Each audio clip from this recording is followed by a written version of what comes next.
Well, first of all, really great to be here. Good morning. Not to make this a commercial, some of the folks here I've known for maybe a little over a quarter century. Alistair. We started our humble journey as a BPO 26 years ago in the Philippines. Built up a fair business, happy to go through all of that, but frankly, around 2008, we took a left turn and said, could we use our capability that was basically helping people make decisions faster, better, more efficient, and we applied it to what we thought was, social engagements, to help people engage with, could we help them, give them catalytic tools or help them make better decisions. Sounds quite simple. Bloody complicated, mainly because of one thing. Humans. Humans are really complicated. So long story short, we started in the business of supporting greenhouse gas accounting, which then went into eventually resource accounting. And again, this isn't a commercial, but just to give you an impact, and I'm really hoping to challenge the thinking around what is impact sourcing? What is responsible supply chains? We're all entering a very new dynamics of, and I will keep this short, of what is ESG? What is circular economy? The fact is that, the world's business models are being turned on their head. And as an industry, not just impact sourcing, but as an outsourcing industry, I absolutely believe we've been in the business for a lot of years of helping people take their business problems and help them evolve to something else. I believe as an industry, we now need to include impact sourcing, but also expand the scope of our capability to deliver solutions to clients that are going to be extremely under stress.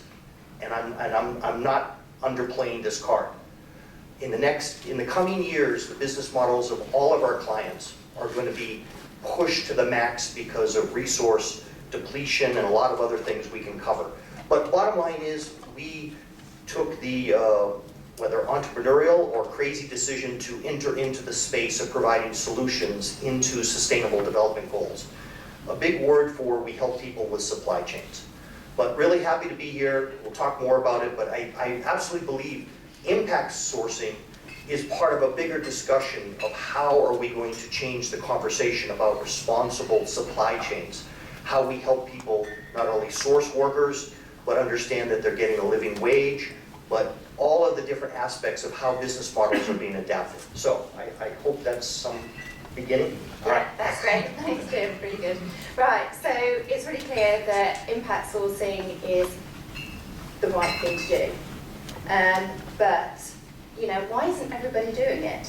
So I don't know if you can expand a little bit more on the benefits, Otis and Jihan, and then Jim, from your experience, what are the challenges? What stops people wanting to have impact sourcing within their supply chains? So if we go to the benefits first, that would be great. Okay, thanks, Kerry.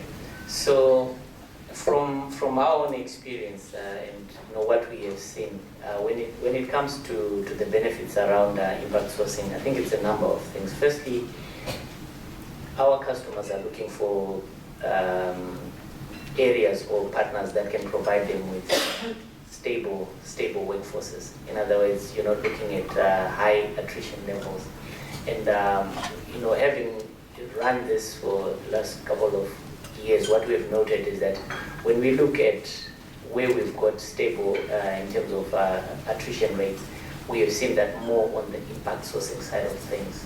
And I guess it's also tied to the background where somebody's coming from, because they realize that this is an opportunity that they've gotten, and therefore they are going to hold that opportunity with both hands. That's the first thing. The second thing is when you look at an aspect around cost, we are looking at a model which is cost-friendly, and most businesses are under pressure of cost, especially on the back of the pandemic. So there's obviously need to look at how best do you deliver good quality service, but at an affordable cost. So that also becomes a critical point. My last one would be to then say, when you listen to the various conversations that we've been having since the morning started, we've been really, discussing areas around, diversity, equity, and inclusion. And when you do that, you're basically opening up and, creating a platform where, as an organization, you are basically positioning yourself to be able to do that, and you're also managing costs well, and you've got, stable quality and predictable delivery. So that's what I would say in terms of the benefits. Thanks. Okay, thanks. Jihan, would you like to build on that? Sure. So I completely agree with you. It's the right thing to do, but it also gives several business benefits. So some of the areas that we benefited from is access to talent. So in our main cities, the tier 1 cities, we are increasingly being challenged with talent, and here the impact workers can really provide a great talent pool. Number 2 is in terms of commitment, higher levels of commitment, loyalty, lower attrition. So let me give you the example where we had, in one of these areas, we had quite a bad flood, and our team there, they came by boat, and because it was difficult to commute up and down, they stayed overnight, completed all of their worked for several hours at a stretch. We didn't ask them to do it, but that was the levels of commitment that they took on their own initiative. As Otis said, the costs are lower, attrition rates are lower, and it also helps you with your investors. Today, 80% of investor statistics say want to invest in companies that have a strong ESG focus and are purpose-driven organizations. Your clients are increasingly becoming very, very conscious of this. One of the big IT companies in Sri Lanka was saying companies accounting for almost 50% of their revenue wanted to see strong ESG framework and numbers. So from every aspect, it's the right thing to do, and there are very strong business benefits. So it's a win-win from every angle. Okay, right, so that's really clear messaging coming across. It's great for DEI, it's great for costs, it's great for access to talent, and obviously we've got a global war on talent at the moment, and it's attractive for investors as well. So it's a no-brainer. Yeah, not every single organisation will invest in impact sourcing. So Jim, I wonder if you could give us a bit of an overview as to what you see as being the challenges for buyers and what blockers are for them to embrace impact sourcing. Well, thank you for giving me such an easy one to deal with. Okay, let me just take the counter. Time is money. Procurement officers just don't have the time to necessarily even understand the definition of what is impact sourcing. At the end of the day, they've got X amount to get out the door under X terms, and even understanding of what it is or what it isn't. It's a risk to them. Let's put ourselves in their shoes for a second and help them understand. Now, more progressive procurement officers and companies, absolutely, it is about the right thing. And then on the other side, it's not about the right thing. Let's be very frank. The business model is faster, better, quicker. Yes, now people are starting to talk about ESG. What does that really mean? At the end of the day, ESG, resiliency, adaptation, circular economy, these are all nice labels. How do they apply into our system? And I'm not saying impact sourcing is a piece of the solution. I think it's on all of us to help better define and send the message that yes, you can get the quality work from many different locations in the world. Whether Sri Lanka or Zimbabwe, we operate in 23 different countries. I think it's on us as an industry to help the procurement officers understand the value proposition is equal or better than what they can quickly tick the box and use X vendor that's going to send it to the usual locations. So if I would say the struggle that we found, and this isn't just impact sourcing, it has to do with sustainability, it has to do with all of the 40,000 foot view discussions that yes, we have to change what's happening. We have to change the value proposition and how we deliver it to the procurement officers, to the market, to change the discussion. Digital divide is going to basically further, while technology is a wonderful thing, the digital divide is going to further divide the North and South, the development of this world.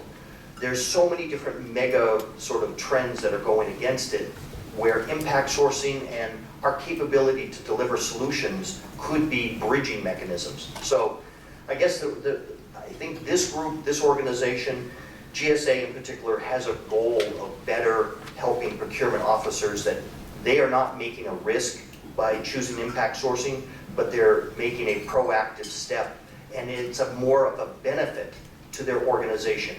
Because at the end of the day, every corporation needs to start shoring up their social contract. You know, they're going to greenwash to a certain extent. Everybody's going to say, we're going to do ESG, we're going to be, I love those terms, but then when you dig down into it, it's a little bit like, it's a wishy-washy. So impact sourcing is an absolute measurable tool that they can engage in that helps support their business model, which their employees are looking for to work for impactful companies. Their clients are looking for measurable impact. Okay, yeah, absolutely, thank you. So how do we shift the needle, I guess, is the question. What do we need to do to bring the CPOs on board? And I don't know whether Jihan and Otis, you can sort of add to the blockers that you've experienced that would help us understand what we as an industry need to do to shift that needle. Sure, some of the blockers that I've seen is time. I think Jim also mentioned this. It takes a little time to train and then bring people up to certain standards. Then you need to invest in relationships. You need to clear some hurdles, for instance, on IT security. Then you have different cultures, and sometimes the work ethic and the cultures are not very close to what we would be used to in the corporate world, in the larger cities, and we need to adapt to that. We need to change our minds. Right? Now, in one of these villages, we found that it is a predominantly agricultural village, so they would never show up on time. They would go to their little farms and do their work and then come to work. But we found at the end of the day, they more than met their target. So we had to adapt to it because our goals are being met. But we needed to have some flexibility. So those are some of the blockers that we've experienced: culture, time, and hurdles like I used to do. Okay. So I think what, over and above what the two gentlemen have shared, a key thing for us as an industry is also to look at how do we communicate the impact sourcing proposition in a way that everyone gets to understand. Jonathan mentioned earlier on where he mentioned that it's not charity. And I think there has to be a way to basically package it in a way that demonstrates that there's value that accrues to the business by investing in an impact sourcing model. So the high training costs, the investment in terms of upskilling of people, talent, etc., are quite critical. And the question of sustainability then always comes to the fore. So I believe one of the key things that can actually help this is also to see government play a pivotal role in terms of providing that kind of support. Because at the end of the day, the essence of this is to find ways of creating employment opportunities and uplift the life of the ordinary person. So when the various players, various partners come together on the table, and then collectively push this agenda, I think it will certainly take root, and it will fly. I think we've got a couple of other sort of like challenges we as an industry need to overcome first of all, and that is the mindset for the buyers to negotiate down to the very last penny, whether they're buying people that are impact workers or not. So we still see far too many examples of over-negotiation and not actually realising these are people's livelihoods that you're actually buying. And I think another issue we've got with impact sourcing is the definition and how it's misconstrued by so many different people. So Dan Land from Sutherland, he's the first one to sort of say, just because Sutherland's got loads of employees from Jamaica, they're not all impact workers, because some of them are very well educated individuals from Jamaica, and other people would be claiming those to be impact workers. So I think there's a lot of work for us to actually do on definitions and standards in this space. I'd like to open it up to the floor and see, is anybody an active user of impact sourcing? William, do you want to tell us your story briefly? Well, it's two,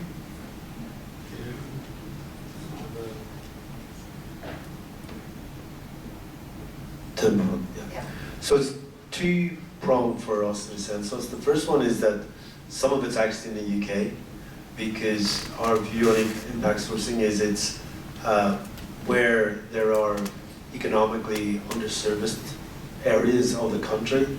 So we launched during the pandemic, obviously for one reason, which was homelessness, work from home. It was the fact that we saw an opportunity in places that were economically abandoned, really, in Scotland and Northern Ireland, where we create small hubs where people could actually be in those hubs for training and socialising and for management training, but actually could still work from home. But to the points that everyone has mentioned, there were people with disabilities, people with home life challenges that meant that they couldn't work in normal environments like in our ordinary sites. But then, of course, our work in South Africa obviously is taking us in the impact sourcing. I think the challenge that I've seen, and John will have seen this as well, America's a massive market, it's a huge market, it's a massive economy. But when we were in Las Vegas last year at an event, there's somebody on the panel who actually hadn't heard of it and didn't know what it was. And we were quite surprised that it didn't even come across as a label that they recognized as a buyer. So I think there's still a massive journey there, but for us, I think, particularly because we service exclusively into retail and e-commerce, they already have such a sustainability focus that in the most RFPs that we receive from those organizations want to know what we're genuinely doing, not simply, to Jim's point, greenwashing. John? Yeah, no, I agree with everything, and also to thank you for actually talking about it, because the more people that actually talk about it, the more we can get it mainstream, and the more we can get people adopting the business model. But it's an interesting thing, because one of the questions Kerry asked was, well, who's doing impact sourcing, who's got an impact sourcing model? And this is sometimes the issue, because a lot of people are, or may be doing some form of impact sourcing, but not actually realise they're doing it. Because sometimes the terminology gets lost. Essentially we're talking about inclusive hiring, or rural sourcing, depending on what part of the world you're in. So I think we've gone backwards and forwards, and I know Kerry's been part of this conversation with the terminology of what it is we're doing. But it is interesting, because a lot of people are actually, changing lives and doing inclusive hiring without actually knowing that they're doing it.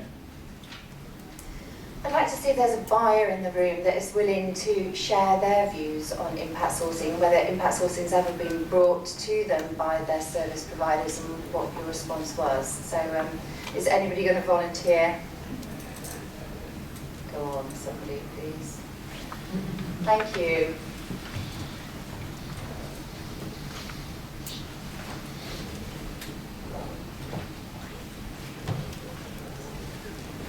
Hi, yeah, so I don't know if I'm actually going to answer your question, but I thought I'd just participate anyway.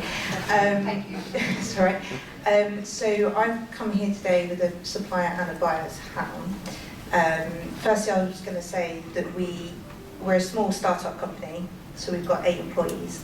And what we try to do is use the impact sourcing. I hadn't heard that term before. We would go for diverse supply chain, but I like this one better. So everything that we buy, we try to do we try to use small companies, we try to use ethnic diverse companies, founders.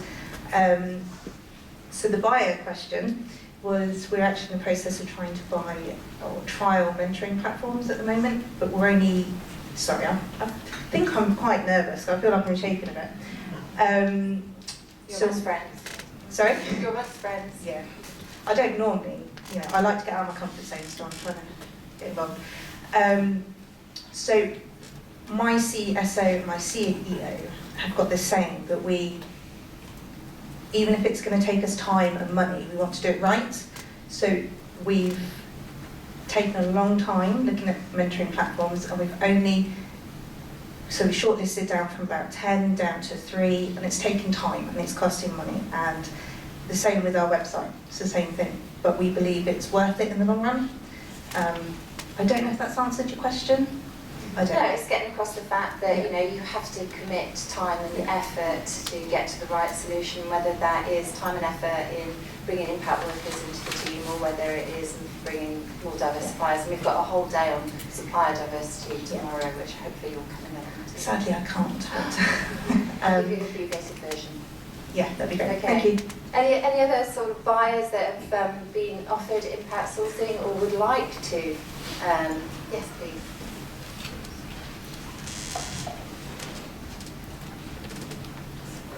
I've got trainers on, Annie. Come on. Cheers. So yeah, I mean, for context, I'm a category manager in a mining company. So we have operations in South Africa, Zimbabwe, Peru, etc. I think I've not seen many of our suppliers come to us with this idea. We're the ones pushing it because it is so core to our purpose and values, and you know, we recognise the benefits of the business case. You know, we term it inclusive procurement, but yeah, it is really to drive local impact, sustainable impact. You know, where we operate a mine, okay, the mine may be in operation for 30 years, 50 years, 100 years, 200 years, but one day, you know, that mining operation will cease to be profitable and, you know, economically viable, and then we need to think about, well, what happens to the community who've been so instrumental to our success as a business? You know, how do we leave lasting economic legacy in that community? And all the things around skills development and training and employment opportunities and mentoring schemes, you know, we're into that, and we're trying to push our particularly bigger suppliers to get on the journey to really push it down the supply chain. I think we've had, you know, mixed success. I do think there's still that sort of perception of, you know, why are you doing it? It's a bit like with, you know, diversity quotas, whatever. It's like, well, have you just hired them because they're that right sort of profile? It's the same sort of thing here. Like, are you just engaging with these companies because they do good? Well, it's like, well, no, that's part of the equation, but, you know, look at all this other stuff. And I do think I almost want to get away from the sort of fact that, okay, there's an impact. Of course there is an impact, but that's not the main conversation here. Actually, what you're looking at is quite typical startups. You know, if these companies that you're building in these rural parts of Sri Lanka, you said, oh, we've got this cool Silicon Valley startup who kind of do this. You're like, oh, wow, that's really fantastic. Well, it happens to be Sri Lanka. So what? You know, it's to me, I think the game changer is really changing the perception of what it is and why it is, and getting away from just the social impact aspect of it, but to really broaden the conversation around it is about legacy, it is about the right thing to do. And yeah, I think we're struggling to find the right sort of incentives to really make it stick.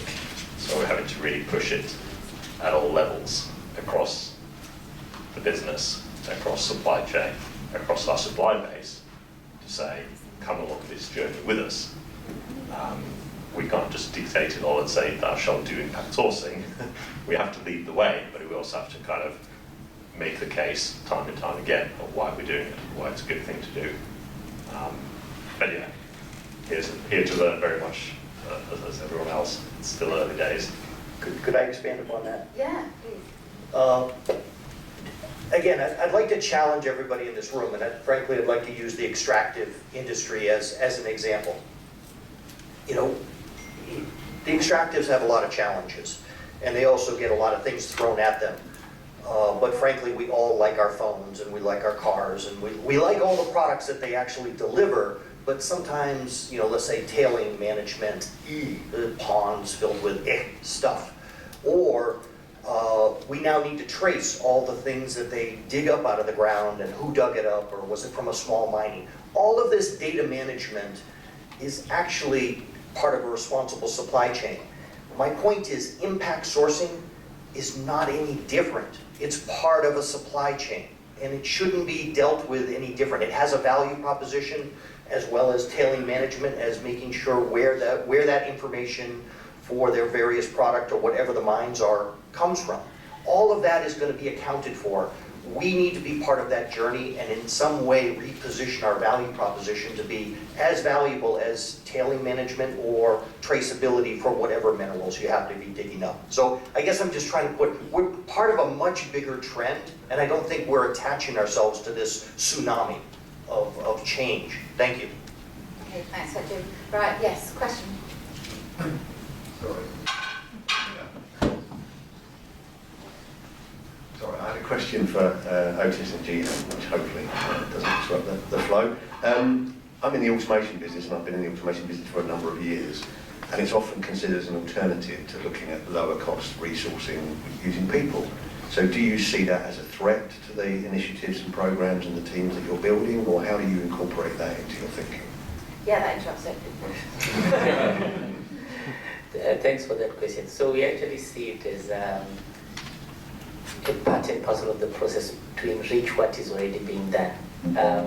The fact is that, with what's happening with the fourth industrial revolution, things are changing. People are looking at, smarter ways of, delivery. And we always see that there's a part or a component which requires humans to be able to, to make that, come to pass. For example, model training, etc. Those are elements that will still require people to do. So we see that as a complementary aspect of how we then smartly deliver going forward. I could also respond to that. So we are seeing that. I think that's a reality, and technology is going to take away some of the more routine, repetitive type of transactions. So we are aware of that, and we are actively working with a lot of our clients, and we are disrupting ourselves. So we are also adopting technologies like RPA. So when it comes to models like this, we have planned ahead. We realize some of the work that we are now sending them may go away, and we have already started seeing this. We work with a big supermarket chain, and they're completely, or they're in the journey of automating their procure-to-pay process. So the invoices are getting digitized, directly going into SAP without the needs for human interventions. And that's going to take away a big slice of the work we send them.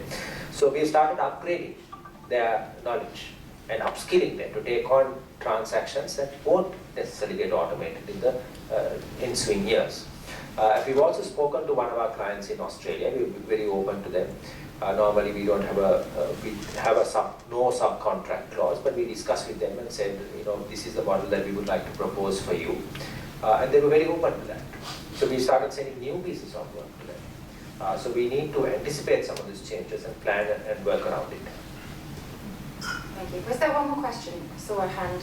Right, there's two brief questions. Thanks, Kerry. I think you were mentioning there, I'm a supplier, but speaking on behalf of my customers, the buyers, we were invited by those 4 customers, because we're only 10 employees as a bit of a veteran operated startup, but they, going back to what you're doing, were proactively looking. It was a happy accident, and Microsoft was a happy accident for us, and they invited us in, they educated us, and we're going through a process now of becoming a company because of the initiatives that they're putting in place and the time and effort they're putting in. And I know time and effort's been branded around quite a lot, but it's so important that this education piece, you touched on it earlier, this massive transformation, this impact that you talked about, Kerry, there's huge problems out there. I had to pivot my business. I was close to giving up. I'm sorry, making it a sad story, but it's great now. Because I was getting it wrong, I was speaking to procurement teams with this old thinking, this can't change, won't change mentality. I was close to giving up. And then this happy accident, I spoke to Microsoft, and they're like, no, we've got an initiative here. You're a group of people, you're veterans, and we want to make you a success. And we don't need any more customers. We're good. We're really happy, and the next few years looks brighter. But I wish I could bring one of them here to sort of back me up. But they are out there. They are chasing small businesses, and they are proactive. There's a lot of guys and girls out there helping us. So just sort of backing up the buyer piece there. Okay, thank you. And there's just a lady here as well. And then Camilla from Connection Crew. As someone that started my career at Accenture and working in Bangalore and seeing the chaos on the roads of the city, like clogged up with 3-wheelers trying to get to the Accenture offices, I'm really amazed, Jihan, with what you're doing. and encouraging people that they can stay within their communities and still get great paying work. So huge congratulations, and I hope under the banner that I sort of call it purpose-led procurement, you know, I think we bring all these things together. But I love what you're doing, and your story as well, Otis. It's phenomenal. And just to reiterate, you know, companies like Auticon, social enterprises that are employing neurodiverse people in the UK. I don't work for Auticon, but I think they're doing phenomenal work. Probably both of you getting mentors in an organisation like Auticon that are now delivering work for Deloitte, KPMG, NatWest, Virgin, lots of big corporations. I think they're, you know, trailblazing some of this, but hopefully these things can come together and drive more value across everyone's supply chain. And no more will value just be financial. I hope that is the end of that after today, but I'm sure there's still people in the room that would like to hold on to that for a little bit longer. Here. Thanks. Right, last one Thank to you. you, Zahora. Quick, sorry. You can go ahead. No, go ahead. Yeah, thank you. I just had one question. I know with sort of AI, we had this, we're sort of at this sort of tipping point moment, and the question I have is like, what will get us to that tipping point moment? Because the business case is clear, the solutions are out there, but I feel like there's that bridge that we need to overcome. So, any thoughts on that, and timing as well? Perhaps the gentleman at the end, could you answer that question, or have you got a completely different question? Oh, different question, just about greenwash, yeah. So let's have the greenwashing question, then we'll come back to yours, Zahora. Yeah, there's been talk about social washing, greenwashing, and even, you know, recently sports washing. I'd just like to ask Jihan and Otis, what due diligence did your customers do to check that you are doing what you say? Because I think audit is a huge issue. I mean, a lot of people make claims, and as we know, investigations show that they've outsourced auditing, third parties that just say everything's okay. So what due diligence did you, or would you recommend that people do to make sure they are impact sourcing and not just sticking a box? For us, Informate is part of the John Keel's group, which is a very large listed conglomerate. So they are audited, and their annual report, which has a sustainability big write-up on sustainability with statistics and numbers, so that is audited independently by DNV. So that is one method of assurance. The other thing is we've done interviews, we've invited press, we've showcased it, we've done case studies. So people have actually visited and seen, and we've made it available to some of our clients. So some of the CFOs of our clients have actually visited and seen the premises, spoken to the teams, and that gives, I think, the highest levels of assurance. Otis. Thanks. So yes, Econet as a group is also a listed entity, so part and parcel of our reporting requirements should be that we disclose some of the initiatives that we are driving around ESG. We do, if it were open to, you know, for potential clients to come through as well and visit us and take a look at our operations, and you know, we've documented quite a number of case studies as well in terms of the impact. So over time, you know, that whole history is available to, you know, to provide any potential partners to look at. Okay, so we are over time, but I'm just going to close with a show of hands, actually. So the GSA is working with our partners in the United States, the IAOP, and their Centre for Social Impact on creating a global definition and a global standard which would include the auditing process for impact sourcing. And I'd like a show of hands as to whether you think that's a good use of our time and resources and it would be beneficial for the industry. So if we put it to a vote, whether you think that would be a good thing for the industry to do. Well, that's pretty unanimous. Okay, I'll add that to my to-do list. Wonderful. Thank you. All right, thank you very much to the panellists. Thank you, Otis. Thank you, Theo.